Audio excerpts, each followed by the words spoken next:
어느 신혼부부가 있었습니다. 어느 날 아침에 아내가 울고 있었어요.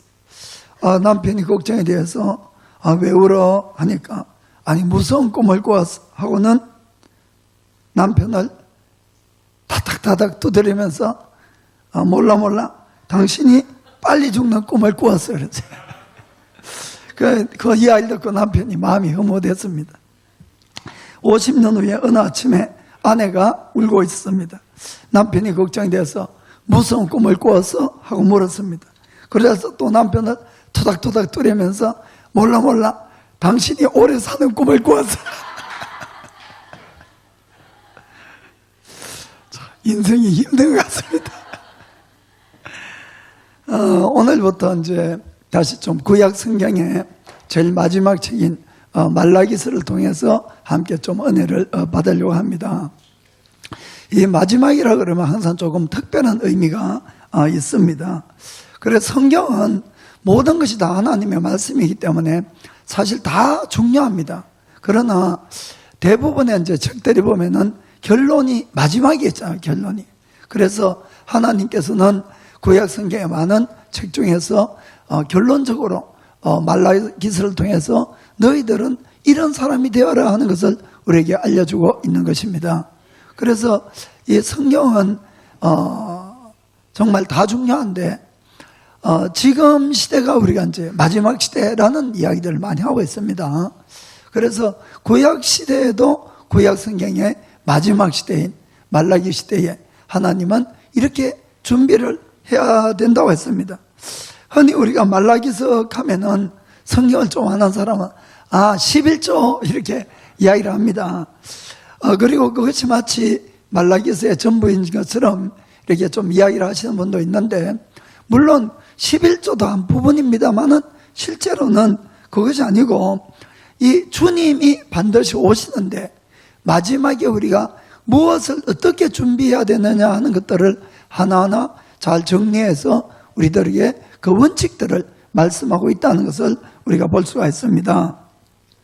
교회를 이렇게 다니고 있는 크리스찬들은 지금 시대를 이 마지막 시대다라고 이야기를 합니다. 그리고 세상 사람들도 종말이야 종말 이런 이야기들을 많이 합니다.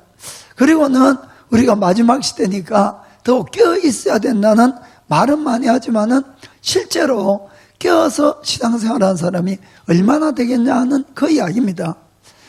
주위에서 자꾸만 이 마지막 시대 이런 말을 많이 하면은 나름대로 자기도 돌아보고 그래 내가 또 고쳐야지 이렇게 하지만은 또 뭐 그런 이야기들이 별로 없고 이러면은 원래대로 보통 돌아가는 것이 우리들의 믿음이고 생활인 것 같습니다. 그런데 사실은 그것이 안 된다는 거예요. 왜냐하면은 예수님이 마지막 때 올 때는 갑자기 오신다 그래서 갑자기. 심지어는 하나님의 아들이 오시는데 도적과 같이 오리라 이렇게 표현을 하는 겁니다. 정말 그렇게 갑자기 온다. 그래서 우리는 평소에 정말 늘 깨어있는 신앙생활을 꼭 하셔야 됩니다. 누가복음 21장 34절 보겠습니다. 너희는 스스로 조심하라. 그렇지 않으면 방탕함과 술취함과 생활의 염려로 마음이 둔하여지고 뜻밖의 그날이 덕과 같이 너에게 임하리라. 여기 보더라도 뜻밖의 그날에 덕과 같이 임한다 이렇게 되어 있습니다. 갑자기 온다는 거죠. 갑자기. 35, 36은 이 날은 온 지구상에 거하는 모든 사람에게 임하리라. 아무도 피할 수가 없다는 겁니다. 36절에 그러므로 너희는 장차 올 이 모든 일을 능히 피하고 인자 앞에 서도록 항상 기도하며 깨어있으라 하시느라. 아멘. 그래 주님께서는 이 말라기서를 통해서 마지막에 너희가 이런 점에서 다시 깨어나야 된다는 것을 우리가 말씀하고 있는 겁니다. 그래서 대부분은 뭐냐면은 하나님과의 관계 회복입니다. 사람과의 관계 회복을 그게 적어놓고 있는 것입니다. 그래서 너희가 하나님에 대한 사랑과 이 믿음의 신뢰에 대한 관계를 회복해야 되고, 또 예배에 대해서 진정한 예배는 이런 것들이고, 또 지도자들은 이런 모습으로 바뀌어져야 되고, 그리고 또 너희가 가정생활에서 특별히 부부생활 또한 이 부모 자식 간의 문제, 이런 문제들을 다루고 있습니다. 또한 하나님 앞에 예물을 드리는 것, 11조 문제, 또 그리고 이 마지막에 하나님을 잘 섬기는 자들과 그렇지 않고 악행하는 자들이 받을 심판들, 이런 것들이 잘 적혀 있는 겁니다. 그래서 이 말라기서는 특별히 하나님과 우리의 관계, 또 우리 사람들과의 관계를 다시 회복하라는 것입니다. 만일에 회복이 안 되면은 결론을 먼저 보겠습니다. 말라기서 4장 5절 6절 이렇게 되어 있습니다. 보라, 여호와의 크고 두려운 날이 이르기 전에 내가 선지 엘리야를 너에게 보내리니 그가 아비의 마음을 자녀에게로 돌이키게 하고 자녀들의 마음을 그들의 아비에게로 돌이키게 하리라. 돌이키지 아니하면 두렵건대 내가 와서 저주로 그 땅을 칠까 하노라 하시니라. 아멘.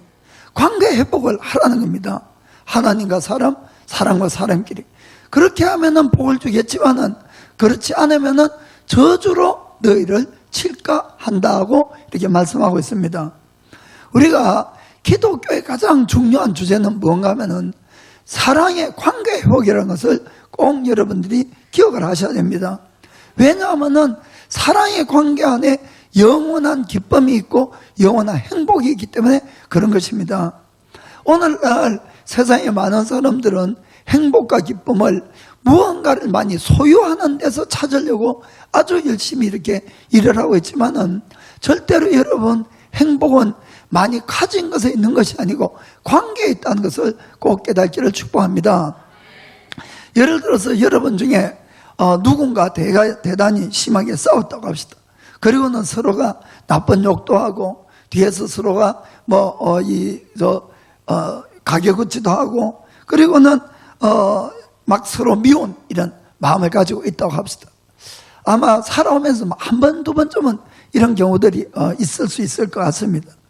그러면은 그런 경우에 내가 혹시 그 상대방을 생각만 해도 어떻습니까? 미운 감정이 확 올라오는 거예요. 적개심이 올라오고 분노가 올라오고. 그러면 여러분, 그럴 때 여러분들이 무엇을 많이 가지고 있다고 행복합니까? 아닙니다, 여러분. 그 올라오는 이 미움과 적개심, 분노 이런 것들이 나의 행복이나 기쁨이나 모든 것 다 빼앗아가는 것이에요. 뭐 아무리 좋은 것을 내가 가지고 있어도 아무 소용이 없습니다. 그럴 때는 가족 안에 혹시 이런 일들이 일어나면은 그 가정에 돈이 있고 없고가 뭐 문제가 아니에요. 이거는 전부 다 그냥 괴로움이 이렇게 쌓이고 마는 것입니다.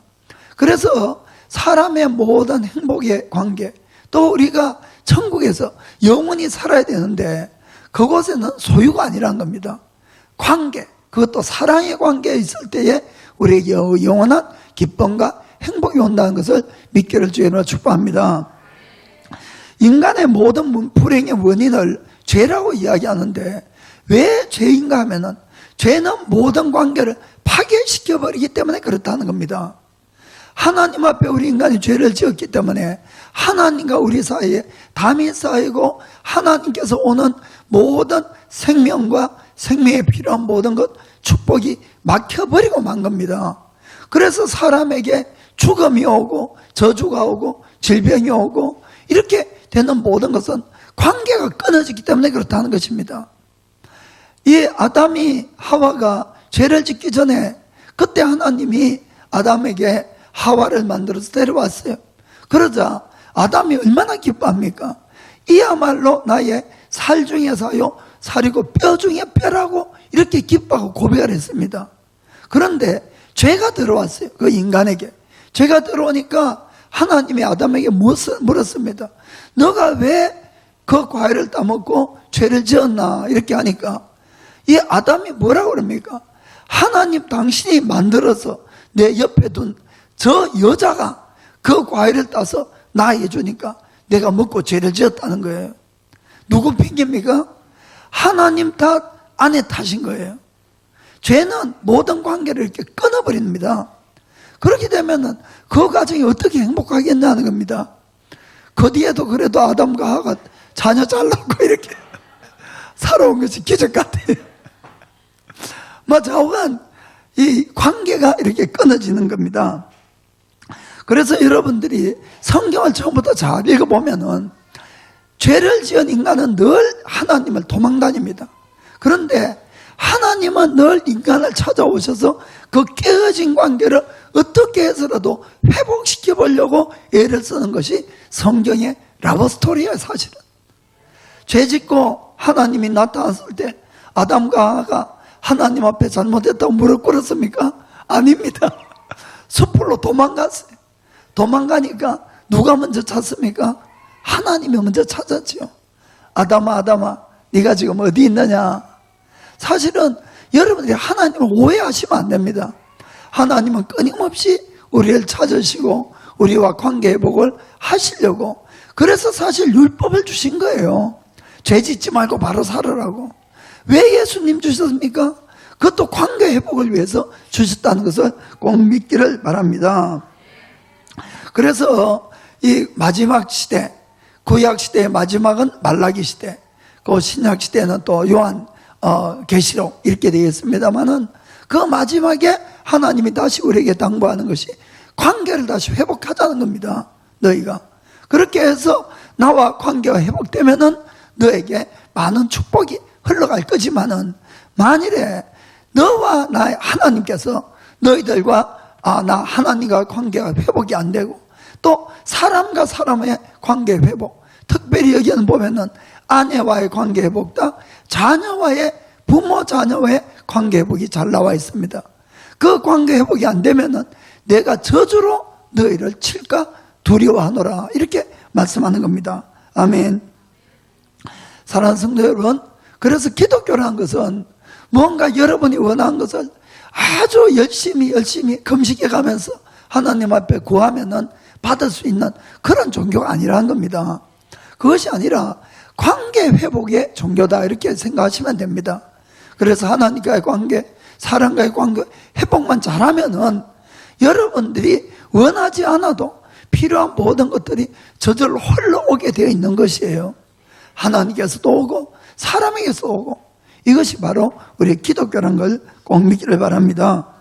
그래서 이번에 말라기스를 통해서 정말 나의 믿음을 다시 한번 점검해 보시고 모든 관계가 회복되기를 주님으로 축복합니다.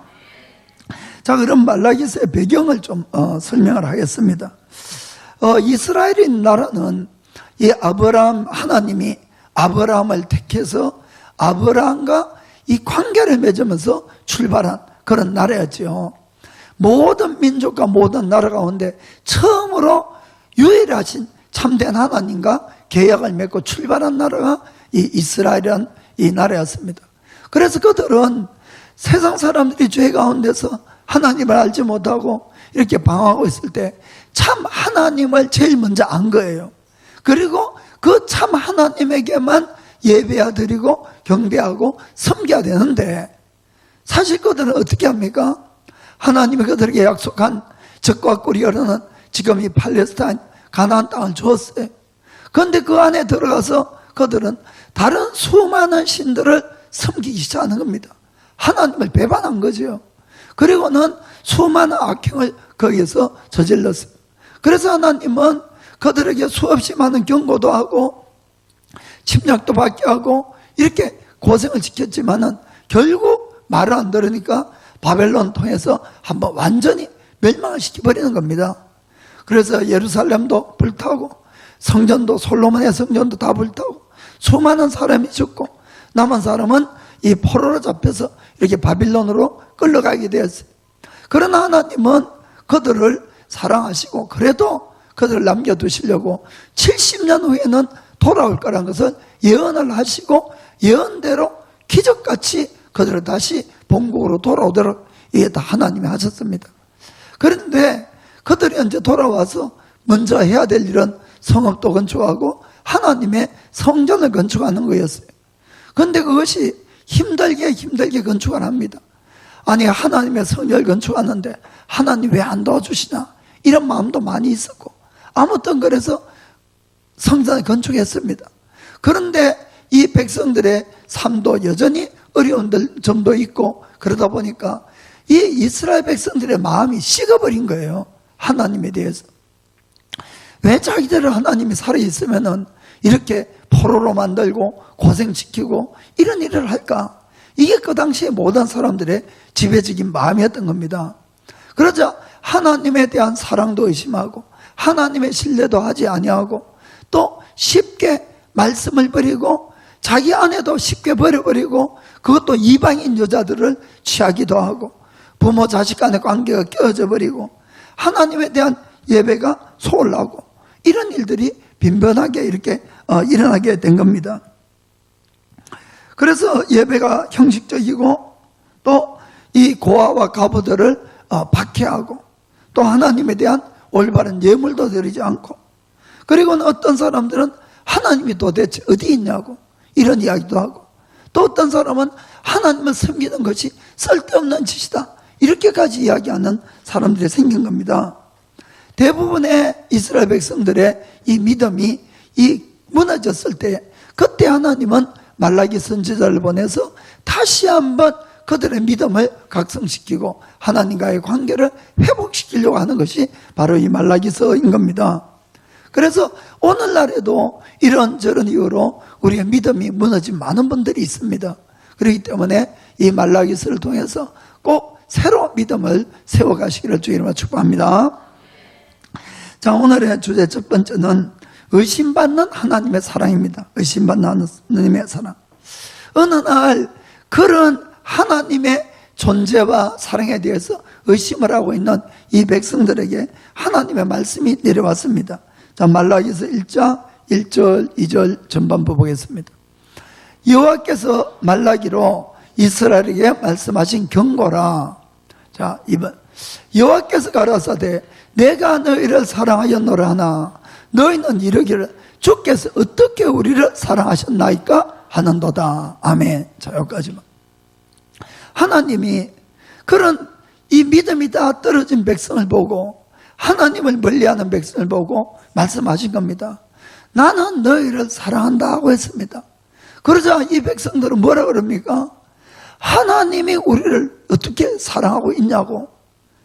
그 말 뜻은 하나님 당신이 정말 우리를 사랑하면은 우리가 바벨론보다 더 축복받지 않겠습니까? 하는 이런 마음의 의도가 있다 이런 이야기입니다. 하나님이 진짜 우리를 사랑했으면은 우리를 사랑한 증거를 뭔가 좀 보여줘야 되지 않겠습니까? 우리가 하나님 믿는다고 이렇게 믿는데도 왜 늘 이 모양입니까? 이런 이야기를 지금 하고 있는 것입니다. 그 이스라엘 백성들이 왜 그렇게 되었을까? 좀 이렇게 생각해 보면은 그들은 하나님의 사랑을 받는 것에 대해서 어떠한 특별한 자기들 나름대로의 축복을 생각하고 있다는 것을 우리가 알 수가 있습니다. 그 당시에 이 바벨론 이스라엘 사람들은 70년간의 포로 생활을 하다가 돌아왔어요. 물론 훨씬 그 후에 일이긴 합니다만은 돌아왔어요. 그 자기들은 이제 바로 이 선조들이 그런 경험을 겪은 거죠. 그런데 그때 바벨론에서 본 그들이 그 적국인 바벨론은 정말 너무너무 웅장하고 멋진 건물들로 도시가 꽉 들어차고 풍부한 이 생활 가운데서 그들은 모든 것들이 차고 넘치는 그런 축복들을 받습니다. 그런데 정말 기적같이 돌아온 것은 하나님의 은혜인 건 알겠는데 그런데 돌아와서 자기들이 이 예루살렘을 봤을 때는 성전은 다 불타버리고 예루살렘은 성벽은 다 무너지고 마을은 전부 다 폐허돼 버리고 그런 것밖에 없었던 겁니다. 게다가 하나님이 성전을 건축하라고 말씀하셨을 때 그것도 쉽게 된 것도 아니고 여러 반대가 있어서 아주 어렵게 성전을 건축했습니다. 성전을 건축하고 나면은 그래도 뭔가 좀 나아지겠지 생각했는데 몇십 년이 지나도 여전히 생활은 어려웠고 주위의 적들로부터 침략에 대한 경계를 늘 해야 되는 그런 생활을 하고 있었기 때문에 그들은 하나님이 자기를 사랑한다는 것은 커녕이고 하나님의 존재조차도 의심하는 그런 지경에 이르렀다는 것입니다. 사랑하는 성도 여러분, 우리 중에는 혹시 이런 분 없습니까?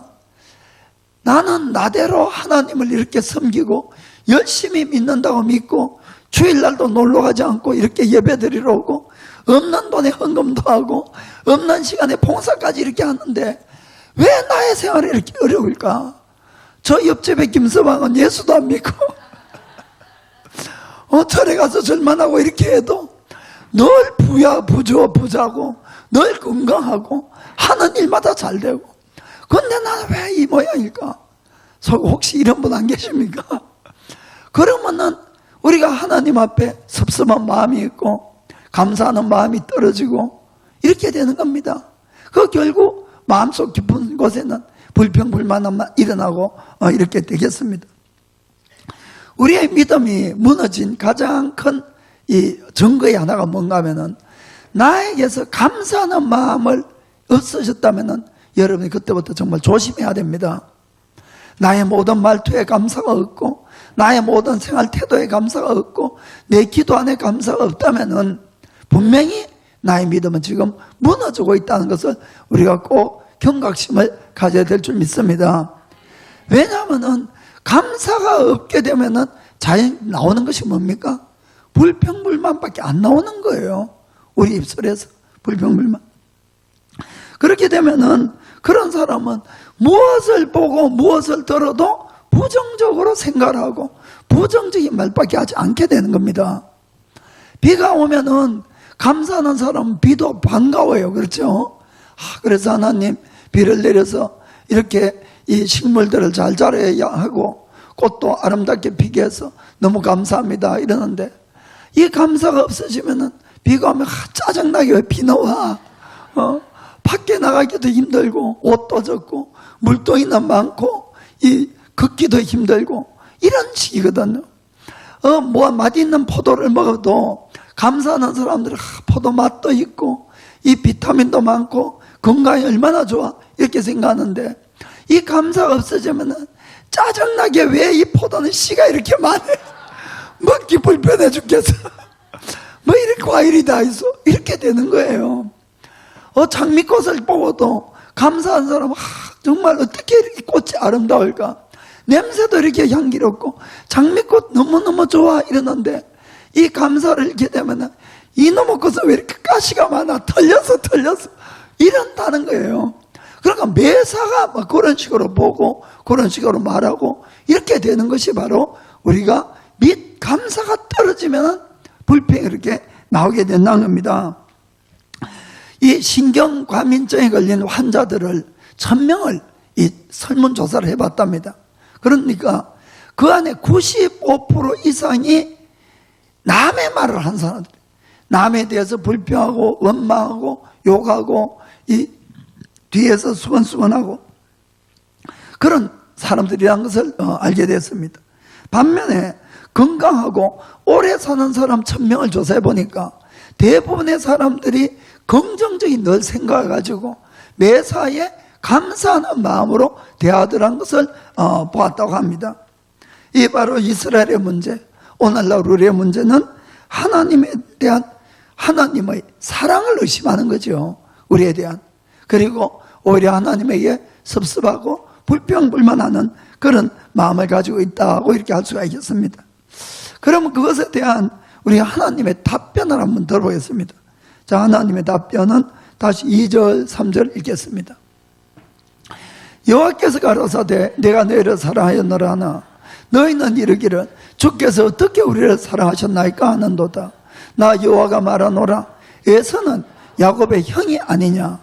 그러나 내가 야곱을 사랑하였고, 3절에 에서는 미워하였으며 그의 산들을 황무케 하였고 그의 산업을 광야의 실황에게 붙였느니라. 아멘. 하나님의 대답은 이렇습니다. 이 야곱과 에서의 형제의 예를 들어서 내가 야곱은 사랑하고 에서를 미워한 것은 그들의 모든 자손들의 일어난 결과를 보면은 너희가 알 수 있을 것이다, 그 뜻입니다. 그래서 이 야곱가에서는 이 말라기 시대부터 1300년 전 이야기입니다. 1300년. 그래서 그 1300년 동안에 그 두 사람의 자손을 쭉 살펴보면은 내가 너희들 이스라엘 자손 야곱의 자손은 얼마나 사랑하고 이 내가 미워한 에서의 자손은 어떻게 되었는가 너희들이 똑똑히 알 수가 있을 것이다. 그것이 바로 내가 너희들에 대한 사랑의 증거다. 이렇게 말씀한 겁니다.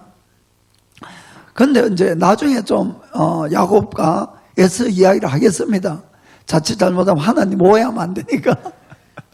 하나님이 사람을 편견해서 오해해가지고 이렇게 생각하실까봐 나중에 좀 말씀드리겠습니다. 너희가 저 야곱의 자손인 너희들이 나를 잘 섬기고 나를 잘 따를 때는 얼마나 큰 복을 받았냐는 겁니다. 한번 생각해 보라는 것이죠. 다윗 때나 솔로몬 때 너희가 주위의 모든 나라들을 다 지배하고 다스리고 그들로부터 여러 가지 예물을 받고 그런 생활을 했지 않느냐. 그런데 너희들이 다른 신을 섬기고 죄를 짓고 그랬음에도 불구하고 너희들에게 내가 바벨론 70년간의 그 경고는 줬지만은 그래도 너희들은 돌아와서 지금 옛날에 선조들이 살고 있던 적과 꿀이 흐르는 땅에서 안정되고 풍요로운 생활을 여전히 하고 있지 않느냐. 이것이 하나님의 대답인 겁니다. 그러나 너희가 에서의 자손 한번 생각해봐라. 에서 그들은 하나님을 믿지 않고 자기 힘만 믿고 사는 그 에서의 후손들은 어떻게 됐냐. 그들은 옛날부터 지금까지 늘 그들의 땅은 황폐했었고 그들의 산업이라고 좀 있어도 신앙에게 붙였다는 뜻은 외부의 침입을 받고 다 빼앗겼다 이런 이야기입니다. 그런 생활을 지금까지 하고 있지 않느냐는 그 뜻입니다. 그래서 너희가 긴 역사를 보면은 하나님을 믿는 자와 하나님을 믿지 않는 자가 얼마나 큰 차이가 있는 것을 알 수 있다는 것이 바로 하나님의 대답이었다는 것입니다. 너희는 지금 그래도 잘 돼 있고 에서는 늘 망해 있고 그것이 바로 내가 너희들을 사랑한 것이다 하는 것이 하나님이 대답한 겁니다. 사랑하는 성도 여러분, 그렇기 때문에 우리가 신앙생활을 할 때에 그냥 짧은 안목으로 보시면 안 됩니다. 늘 긴 안목으로 보셔야만이 하나님이 하시는 일을 명백하게 알 수가 있는 겁니다. 그러면 먼저 이 야곱과 에서의 이야기를 좀 하겠습니다. 이 야곱과 에서는 쌍둥이 형제죠. 배 안에서 같이 있었어요. 그런데 성경에 보면은 어머니 리브가의 배 안에서부터 두 사람은 싸웠다고 이렇게 되어 있어요. 왜 싸웠는가 하면은 서로 먼저 나가려고, 서로 장자가 되려고 이렇게 싸운 겁니다. 그런데 누가 먼저 나옵니까? 에서가 먼저 나왔어요. 그러니까 야곱이 그 발 뒤꿈치를 붙드는 겁니다. 이 자기가 먼저 나가려고 했는데 못 나가고 발 뒤꿈치를. 그래서 야곱이라는 이 이름 자체가 남의 발 뒤꿈치를 잡자, 또 이거 뭐 사기꾼 이런 의미가 그 안에 있는 것이에요. 그래서 그런 좀 안 좋은 그런 별명이 이름이 붙었습니다. 그런데 야곱은 자기가 동생으로 태어난 것이 끝끝내 이게 분하고 섭섭했던 겁니다. 두 사람이 성장을 했습니다. 에서는 아주 훌륭한 사냥꾼이 되고 그는 덜 사람이 되었어요. 그런데 이 야곱은 늘 엄마 치매 옆에 왔다 갔다 하는 온유한 조용한 사람이다 이렇게 되어 있는데 그리고 천막에 주로 머무는 그런 생활을 했습니다. 그런데 어느 날 이 야곱이 에서가 사냥을 하고 돌아올 때 아주 배가 고팠어요. 그 틈을 딱 노려서 야곱이 뭘 합니까? 집에서 아주 맛있게 보이는 죽을 딱 만든 거예요. 그리고는 야곱이 에서가 오니까 이 에서가 이제 동생 보고 야 그거 맛있는 거 좀 날 좀 달라 그러니까 공짜는 없어 공짜는. 그래 어떻게 하면 되냐 하니까 형의 장자의 명분을 나한테 팔으라는 거예요. 그러니까 이제 이 죽 한 그릇 가지고 장자의 명분을 서로 바꾼 겁니다. 형이 배고픈 틈을 타서 이 야곱이 이 쏙이 이제 받은 거죠. 그런 그 뒤에 아버지가 에서를 축복한다는 소문 이야기를 듣고는 어머니와 짜고는 마치 형인 것처럼 꾸며가지고 아버지 속이고 형을 속이고 아버지가 마음껏 축복하는 축복을 동생이 다 받아버리는 겁니다. 아버지도 속인 거죠. 형 에서가 이것을 알고는 나중에 막 노발대발해서 그냥 이 동생을 죽여버렸다 그러니까 같이 있지도 못하고 그것 때문에 고향을 떠나서 이 처가 외갓집이죠. 외갓집에 가서 그가 20년 동안이나 이 외갓집 생활을 하는 그런 일이 있었습니다. 이 두 사람의 삶을 이렇게 보면은 우리가 인간적으로 볼 때는 참 에서가 씩씩하고 남자답고 아주 멋져요. 그렇죠. 그래서 그는 아주 훌륭한 사냥꾼이기도 하고 또 그 아버지도 에서를 너무나 사랑했다 이렇게 되어 있습니다. 그런데 야곱은 말 그대로 좀 사기꾼 기질이 많이 있습니다. 읽어보면은. 그래서 어떤 특별한 일을 막 하는 것도 없고 천막에서 그냥 왔다 갔다 하고, 그리고는 형이나 아버지를 속이고 이 장자권을 빼앗아 버리는, 좀 인간적으로 볼 때는 뭔가 좀 야비하고 이 비겁하고, 이것이 좀 이 야곱의 이 이미지고, 에서는 오히려 남자답고 아주 씩씩한 용감한 그런 용사 같은 그런 모습을 우리가 느낄 수가 있습니다. 그럼에도 불구하고 하나님은 성경에서 뭐라고 말씀했습니까? 나는 야곱은 사랑했고 에서는 미워했다는 겁니다. 도대체 이것이 뭐냐는 이야기죠. 여러분, 왜 우리 인간이 보는 눈하고 하나님의 보는 눈이 다를까 하는 것, 여러분이 이것도 잘 깨달아야 될 주제라는 것을 아시길 바랍니다. 우리가 정말 하나님을 믿고 하나님을 기쁘게 해드리기를 원한다면 하나님께서 무엇을 기뻐하시는가를 잘 우리가 깨닫고 아셔야 되는 겁니다. 그리고 그렇게 살아가야 되는 것이에요. 그럼 왜 하나님께서는 우리가 볼 때는 에서가 훌륭하고 야곱이 좀 비겁해 보이는데 왜 그런 야곱을 사랑하고 에서는 미워했을까? 이유는 이런 겁니다. 에서는 사람 눈엔 아주 멋있게 보이지만은 하나님께서 보셨을 때는 그는 아주 좀 괘씸한 사람이에요. 무슨 말인가 하면은 에서에게는 전혀 하나님이 필요 없는 사람이었어요. 하나님이 필요 없고 하나님의 축복도 전혀 무시하고 그런 것들은 하나님을 섬기고 또 하나님께 이 의지하고 이런 마음이 전혀 없는 사람이 바로 에서였다는 것을 우리가 성경을 통해서 볼 수가 있는 것입니다. 그는 결혼을 하는 것도 하나님을 믿는 사람이 아니고 자기 마음에 드는 그냥 이방 여인하고 아버지 허락도 없이 그냥 해버리는 겁니다. 자, 창세기 25장 31절부터 34절 읽어보겠습니다. 자, 사냥에서 돌아왔어요. 사냥에서 야곱이 가로되 형의 장자의 명분을 오늘날 내게 팔라. 에서가 가로되 내가 죽게 되었으니 이 장자의 명분이 내게 무엇이 유익하리요? 야곱이 가로되 오늘 내게 맹세하라. 에서가 맹세하고 장자의 명분을 야곱에게 판지라. 야곱이 떡과 팥죽을 에서에게 주매 에서가 먹으며 마시고 일어나서 갔으니 에서가 장자의 명분을 경홀히 여김이었더라. 아멘. 제일 뒤에 보면은 에서가 장자의 명분을 경홀히 여김이었더라. 아멘. 사랑하는 성도 여러분, 형제가 많을 때에 내가 장남으로 태어나는 것이 내 마음대로 할 수 있는 일입니까? 절대 아닙니다. 이것은 오직 하나님의 절대 주권이에요. 하나님이 그를 택해서 그를 장자로 만들지 않으면 아무도 장자가 될 수가 없는 겁니다. 그리고 구약 성경에 보면은 장자로 태어나는 것이 얼마나 큰 축복인가가 적혀 있어요. 율법에도 보면은 장자들은 다른 형제들보다 아버지의 상속을 갑절을 받게끔 되어 있는 것이 장자라는 것입니다. 하나님은 에서를 축복한 거예요. 무슨 말인지 아시겠죠? 그래서 그를 둘이 다툼에도 불구하고 하나님은 에서를 사랑하고 에서에게 장자의 명분을 줘서 그에게 아버지의 재산을 갑절을 받도록 볼 갑절을 받도록 만들어줬는데도 불구하고 하나님의 그 축복을 에서는 아주 경홀히 여기서 팥죽 한 그릇에 팔아버리는 겁니다. 무슨 말인가 아시겠습니까? 하나님이 볼 때 너무나 기가 막힌 거예요. 거기에다가 에서는 하나님을 경외하거나 섬기거나 이런 마음이 조금도 없기 때문에 결혼도 자기 마음대로 눈에 드는 여인과 결혼하는 겁니다. 하나님을 믿고 안 믿고 저는 상관이 없는 것이에요.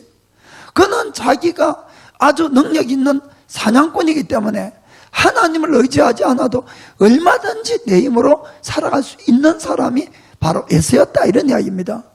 그러니까 사람들이 볼 때는 멋있게 보이지만은 하나님이 볼 때는 전혀 관계없는 사람일 뿐만 아니고 하나님이 준 축복조차도 팥죽 한 그릇에 팔아버리는 그런 괘씸한 사람이 되어버린다는 겁니다. 우리가 반면에 야곱을 한번 생각해 보겠습니다. 야곱은 그가 형을 속이고 아버지를 속인 이유가 자기가 이 세상에 어떤 이익을 얻으려고 속인 것이 아니에요. 야곱은 반대로 하나님의 축복을 누구보다도 갈망한 사람이라는 것을 볼 수가 있는 겁니다. 그가 간절하게 바랐던 건 뭡니까? 돈이나 이런 것이 아니고 장자의 명분이었어요. 이건 누가 줄 수 있는 겁니까? 하나님이 줄 수 있는 거예요. 그래서 야곱은 이런 사람입니다. 하나님께 복 받는 길이라면은 내가 무슨 짓을 해서라도 하나님의 복을 내가 받겠다. 하나님이 보실 때는 누가 기쁘고 누가 사랑스럽겠냐 하는 이야기입니다. 우리는 하나님의 것을 사랑해야 됩니다. 하나님의 것을 얻으려고 애를 쓰셔야 됩니다. 그 자가 하나님께 복을 받는 거예요.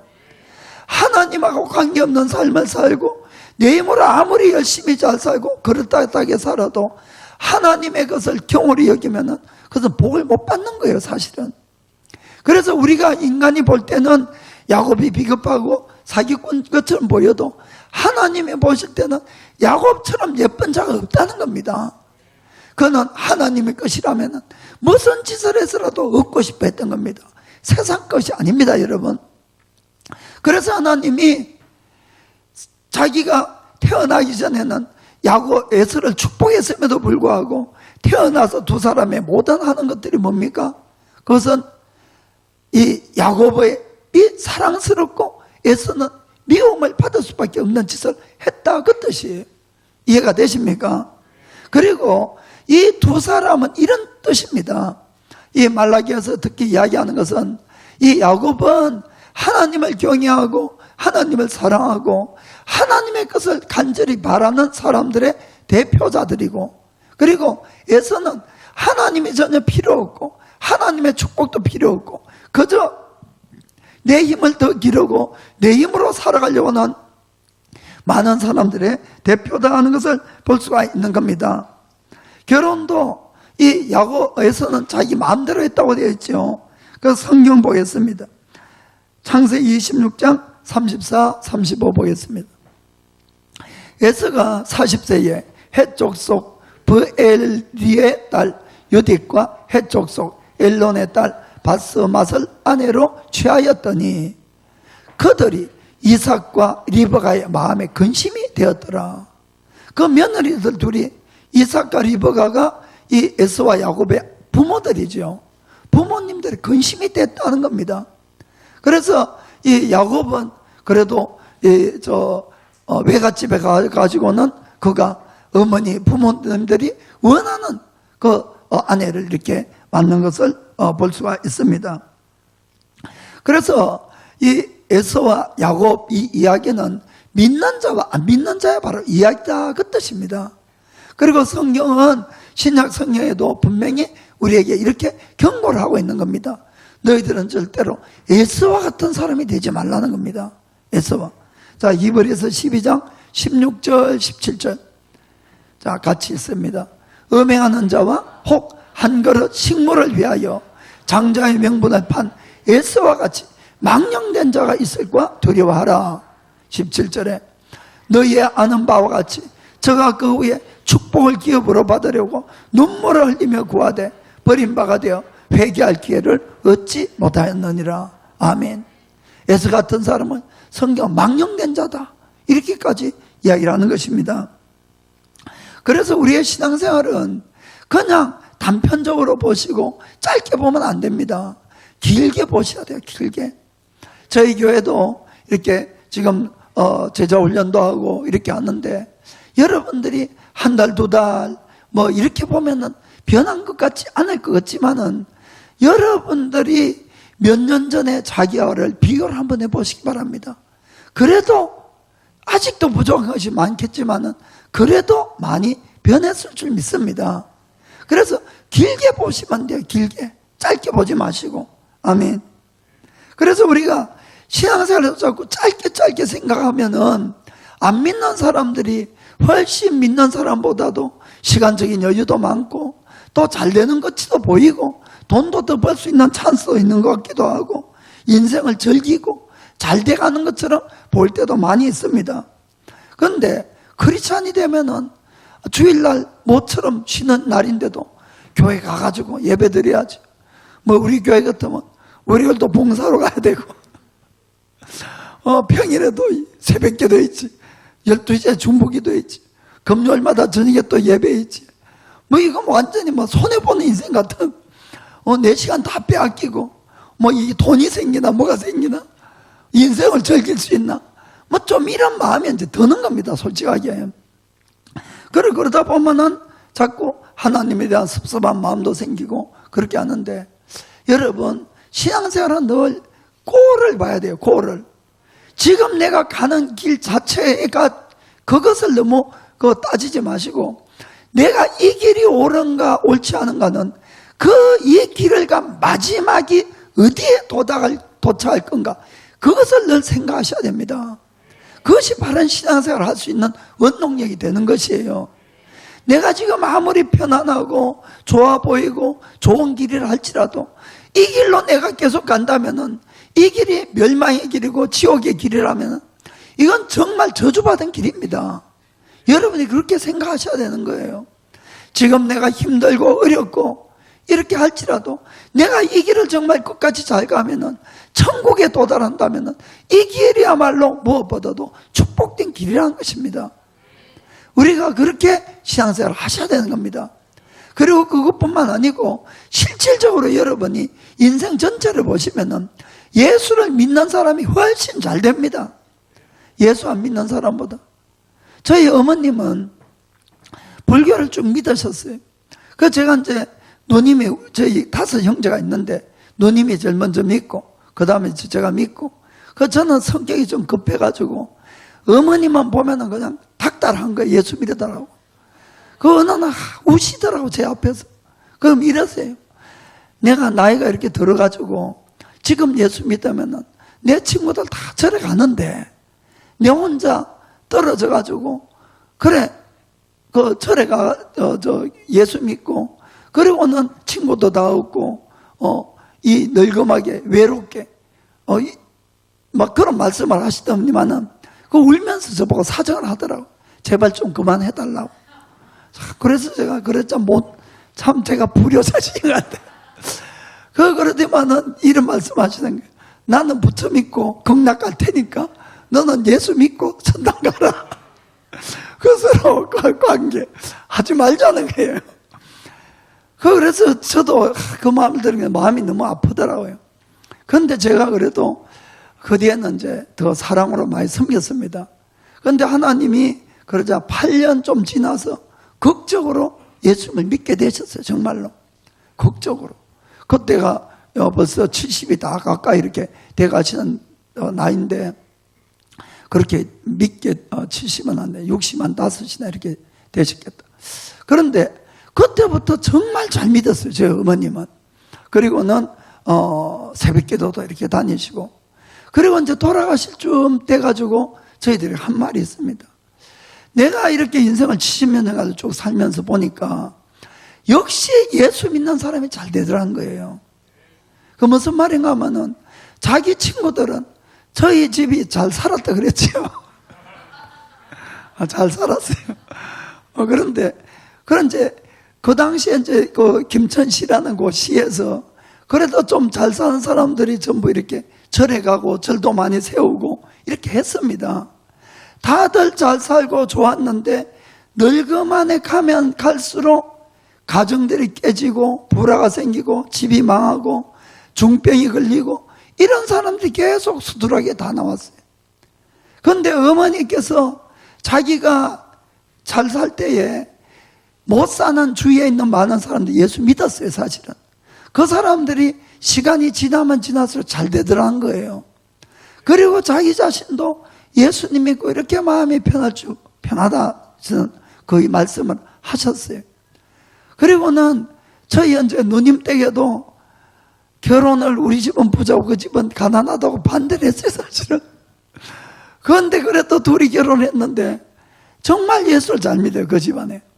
정말로 우리 집보다 몇 수십 배 부자가 된 거예요, 또.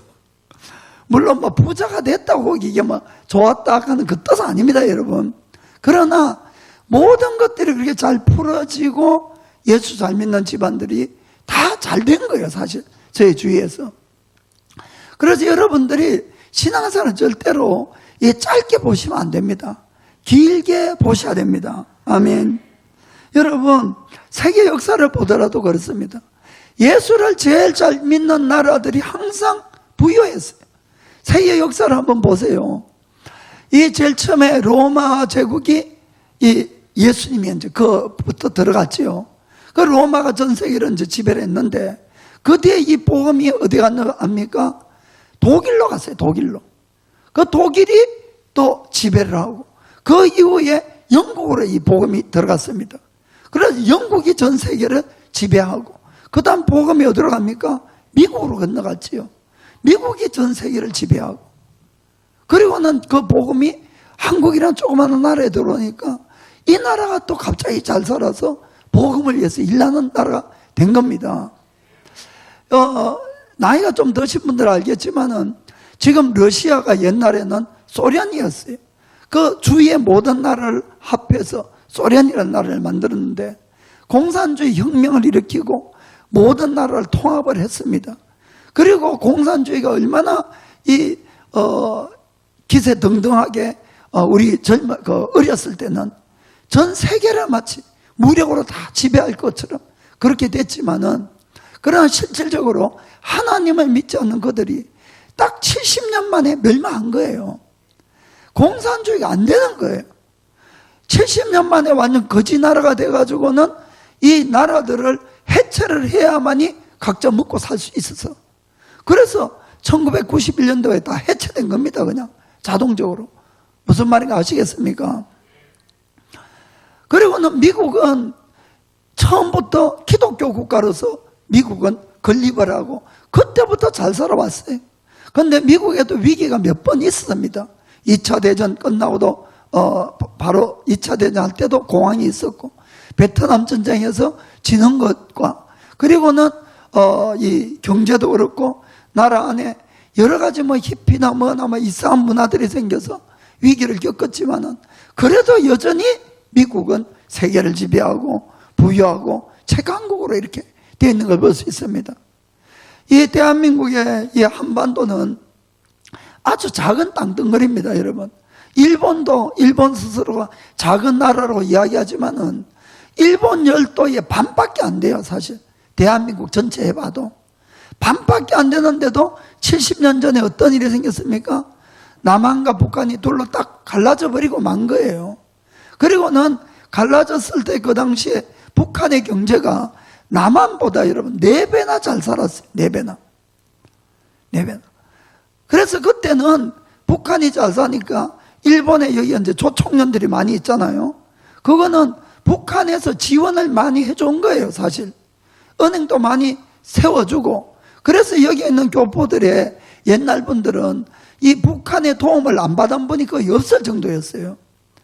단적인 예를 들면은 여러분, 지금 현재는 잘 모르겠습니다만은 제가 이제 그 일본에 왔을 때에 북한에서 일본 내에 세운 학교들이죠, 학교 숫자 500개나 500개. 남한에서 일본에 세운 학교 숫자 몇 개인 줄 압니까? 3개밖에 없었어요. 그 정도로 경제력의 차이가 있었다는 거예요. 그런데 여러분 70년이 지난 오늘날 어땠습니까? 북한은 소련의 영향을 받아서 공산주의가 됐어요. 하나님을 안 믿는 것이 아니라 전 세계에서 가장 박해하는 나라가 북한입니다.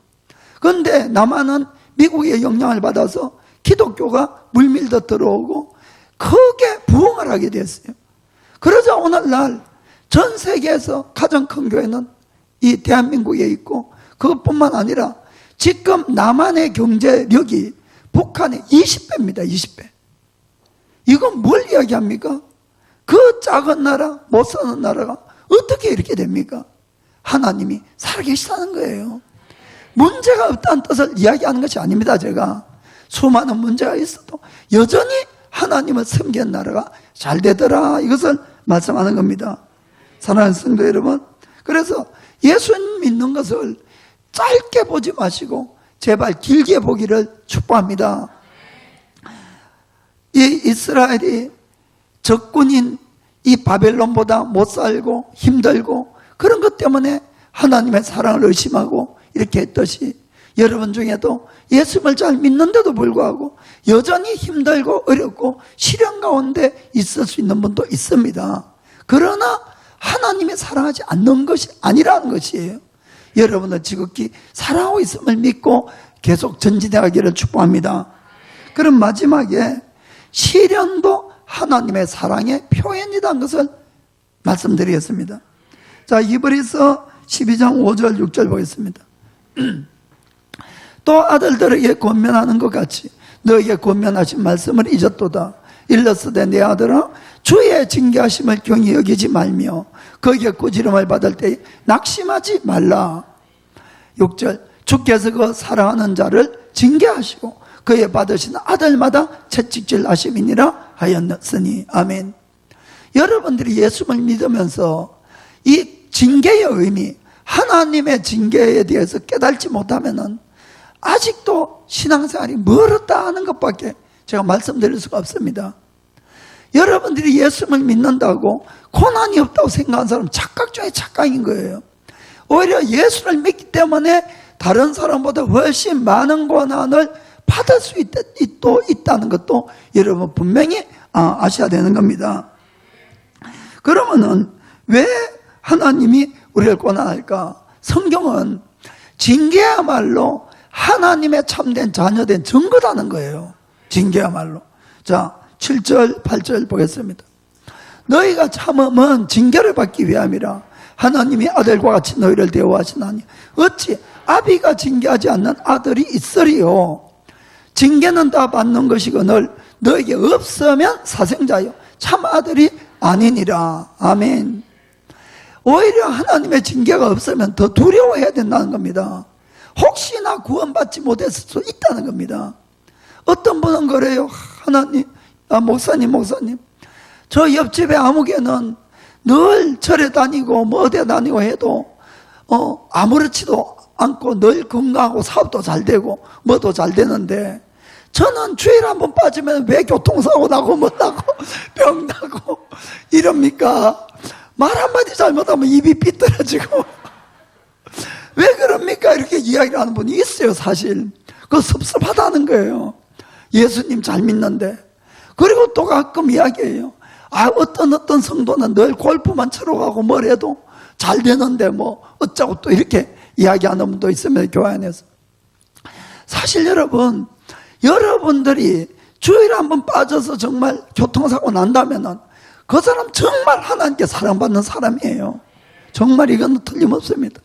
여러분이 생각 한번 잘못하고 말 한번 잘못했다고 입이 돌아갔다, 이것만 정말 하나님께 사랑받는 사람입니다. 하나님이 그를 얼마나 사랑하셔서 품 안에서 조금도 떠나지 않기를 바란다는 거예요. 조금도 옆길을 가지 않기를 바라는 겁니다. 조금만 벗어나면 채찍으로 때려서라도 다시 돌아오게 한다는 겁니다. 아시겠습니까? 그러나 오늘 있는 말씀처럼 내가 아무리 주일 빠지고 나쁜 짓 해도 징계가 없다, 여러분 정말 두려워해야 됩니다. 이거야말로 사생자야, 사생자. 참 하나님의 아들이 아니다는 겁니다. 그러면은 지금 편할 줄 몰라도 나중에 그 운명이 어떻게 되겠냐는 것을, 이걸 여러분들이 정말 마음에 명심하시길 바랍니다. 주의 말씀은 분명히 그랬어요. 징계가 없으면 오히려 사생자라는 겁니다. 그러면 왜 하나님은 우리를 징계하실까? 분명한 이유가 있습니다. 9절 10절에 또 우리 육체의 아버지가 우리를 징계하여도 공경하였거늘 하물며 모든 영의 아버지께 더욱 복종하여 살려하지 않겠느냐. 10절에 저희가 잠시 자기의 뜻대로 우리를 징계하였거니와 오직 하나님은 우리의 유익을 위하여 그의 거룩하심에 참여케 하시느니라. 아멘. 육신의 아버지가 우리에게 있습니다. 육신의 아버지도 우리가 잘못하면 징계하는데, 육신의 아버지는 자기의 뜻대로 징계를 하는 거예요. 어떨 때는 저도 제 아들은 이제 징계를 많이 했어요. 그런데 잘못한 것도 많이 있거든요. 가끔 이야기합니다. 그러면은, 그래, 미안하다고 제가 그래요. 그때 내가 좀 심했어. 근데 그때 보통 보면은 감정이 나가지고 애를 그냥 한 대 때리고도 10대 때려버리고 이런 경우가 있거든요. 그렇다고 해도 아들이니까 아버지를 공경한다는 거예요. 잘못 징계를 해도. 그런데 하나님의 징계는 오늘 뭐라고 되어 있습니까? 전부가 우리의 유익을 위해서 그렇다는 겁니다. 조금도 틀림이 없다는 거예요. 부모의 징계는 좀 잘못이 있을 수 있어요. 그러나 하나님의 징계는 절대로 잘못이 없는데 무엇 때문에? 거룩함에 참여하기 위해서. 하나님의 거룩에 참여해라. 왜 거룩이 중요합니까? 14절에는 이렇게 되어 있습니다. 모든 사람으로 더불어 화평함과 거룩함을 쫓으라. 이것이 없이는 아무도 주를 보지 못하리라. 이것이 하는 것은 일본어 성경이나 영어 성경을 보면 거룩함으로 되어 있어요. 그래, 거룩함이 없으면 아무도 주를 보지 못한다. 여러분, 이게 무슨 말입니까?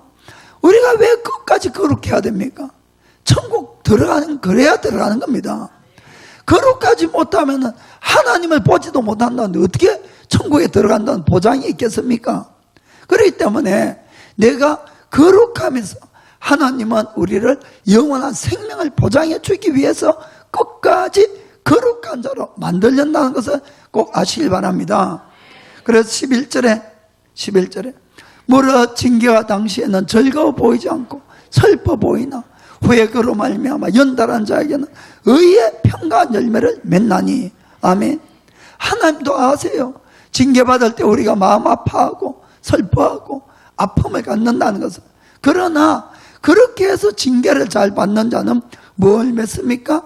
의의 평가한 열매를 맺는다는 거예요. 아멘. 이것 때문에 우리 잘 되라고 매를 대는 거예요.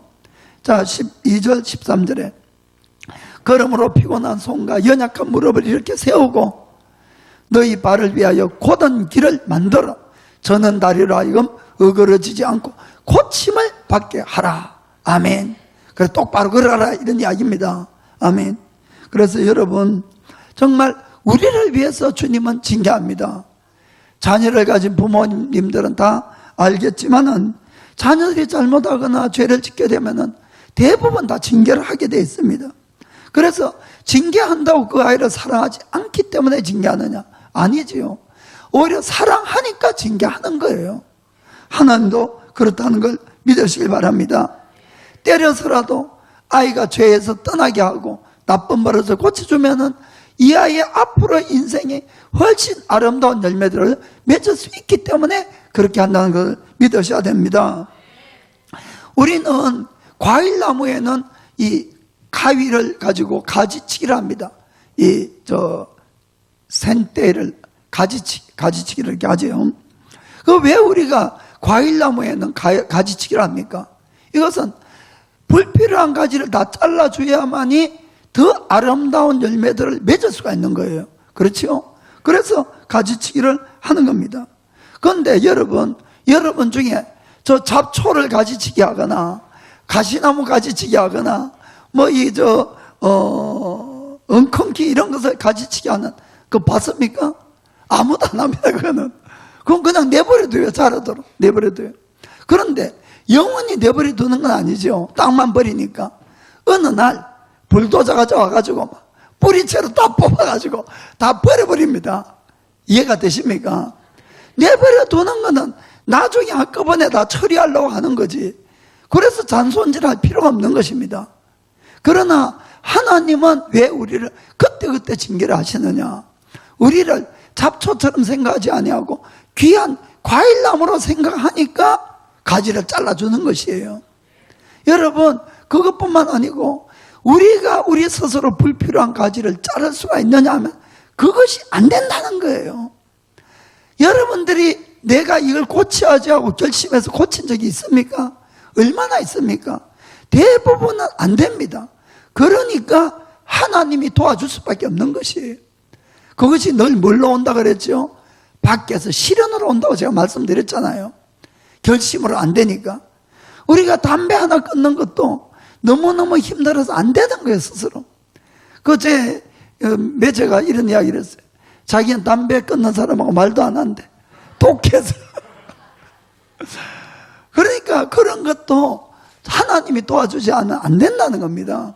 우리에게 수많은 나쁜 버릇도 있고 습관도 있고 생각도 있고 마음도 있고 이런 것들을 하나하나 다 가지치기를 하려면 하나님의 도움이 꼭 필요하다는 겁니다. 그렇기 때문에 여러분께서 하나님의 징계를 정말 감사함으로 받기를 주의 이름으로 축복합니다. 우리 인생은 분명히 하나님의 손에 있습니다. 여러분, 하나님이 도와주지 않으면 아무것도 안 된다는 것을 정말 마음으로 깨닫길 바랍니다. 그 혜택을 가장 많이 본 것은 아마 솔로몬 왕이 아닌가 싶은데, 솔로몬은 자기가 잘해서 누른 복이 아니고 아버지 덕분에, 하나님 덕분에 그런 복을 누렸죠. 그래서 솔로몬이 시편 127편 1절 2절에 이렇게 기록해 놓았습니다. 여호와께서 집을 세우지 아니하시면 세우는 자의 수고가 헛되며 여호와께서 성을 지키지 아니하시면 파수꾼의 경성함이 허사로다. 너희가 일찍 일어나고 늦게 누우며 수고의 떡을 먹으며 헛되도다. 그러므로 여호와께서 그 사랑하시는 자에게는 잠을 주시는도다. 아멘. 너희가 아무리 애를 쓰고 뭘 해도 하나님이 안 도와주면 아무것도 안 된다는 겁니다. 그런데 하나님이 도와주시는, 하나님이 사랑하는 자는 일본어 성경에 재밌게 적혔습니다. 자는 동안에 하나님께서 준비해 주시리라, 이렇게 적혀있어요. 아멘. 자기는 잠자도 하나님이 다 알아서 일을 해주신다, 이 뜻입니다. 아멘. 정말 여러분들이 하나님의 사랑을 의심하지 마시길 바랍니다. 하나님이 사랑하기 때문에 징계가 온 것이에요. 오히려 나를 고치게 되면은, 관계를 바로 맺게 하면은 잠자는 동안에 모든 일들이 잘 일어날 줄 믿습니다. 마지막으로 성경 한 구절 읽고 마치도록 하겠습니다. 로마서 8장 32절입니다. 32절. 자기 아들을 아끼지 아니하시고 우리 모든 사람을 위하여 내어주시니까 어찌 그 아들과 함께 모든 것을 우리에게 은사로 주지 아니하시겠느냐. 아멘. 하나님께서 아들까지 주실 정도로 우리를 사랑했다는 것이죠. 존 벤턴이라는 목사님은 크리스찬이 가지고 있는 대부분의 영적 문제는 하나님이 자기를 사랑하는 그 사랑을 믿지 못하는 데서 일어나는 것이다, 이렇게 이야기를 했습니다. 그렇습니다. 내가 하나님의 사랑을 의심하게 되면은 모든 것을 잃어버릴 수가 있는 것이에요. 어떠한 경우라도 그 아들을 주신 하나님의 사랑을 끝까지 믿기를 축복합니다. 35절부터 39절까지 읽고 마치겠습니다. 누가 우리를 그리스도의 사랑에서 끊으리요? 환난이나 공고나 핍박이나 기근이나 적신이나 위험이나 칼이라. 기록된 바 우리가 종일 주를 위하여 죽임을 당게 되며 도살날 양같이 영임을 받았나이다 함과 같으니라. 이런 수많은 환난이 있을지라도 37절부터 그러나 이 모든 일에 우리가 사랑하시는 이로 말미암아 우리가 넉넉히 이기느니라. 내가 확신하노니 사망이나 생명이나 천사들이나 권세자들이나 현재일이나 장래일이나 능력이나 높음이나 기쁨이나 다른 아무 피조물이라도 우리를 우리 주 그리스도 예수 안에 있는 하나님의 사랑에서 끊을 수 없으리라. 아멘. 기도하겠습니다.